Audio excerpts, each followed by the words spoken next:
रामनवमीचं हे क्रिएटिव्ह करताना मला 2024ची आठवण झाली आणि 2024ला आपलं पेपरमध्ये सुद्धा नाव आलेलं. जेव्हा अयोध्येच्या राम मंदिराचं उद्घाटन झालं होतं त्यानिमित्त भरपूर असे कार्यक्रम ठेवण्यात आले होते आणि असाच एक कार्यक्रम दादरला आणि मुलुंडला ठेवण्यात आलेला. श्रीराम गाथा पुढारी न्यूजच्या तर्फे हा कार्यक्रम ठेवण्यात आलेला आणि इथे आलेले प्रथमेश लगाटे आणि मुग्धा वैशंपायन. हा ऍक्च्युली होता गाण्याचा कार्यक्रम, पण मला याच्यामध्ये काम भेटलं होतं ते म्हणजे ग्राफिक्सचं.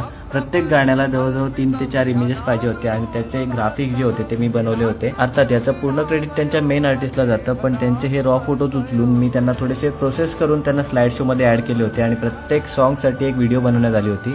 स्वरबरसात इव्हेंटच्या विवेकदादामुळेच मला हे काम मिळालं होतं आणि डिझायनिंगमध्ये जर तुम्ही बघाल तर हे एवढं मोठं काम नाहीये, पण प्रेक्षकांचा जो प्रतिसाद मिळाला होता ते बघून खूप समाधान वाटलं. आणि त्याच्याहून सोन्याहून पिवळं म्हणजे दुसऱ्या दिवशी जेव्हा पेपरमध्ये आलं ग्राफिक डिझायनर सुमित दावडे, माझ्यासाठी ती एक खूप मोठी अशी गोष्ट होती आणि एका डिझायनरसाठी याच्यापेक्षा चांगली पोचपावती काय असू शकते. जय श्रीराम.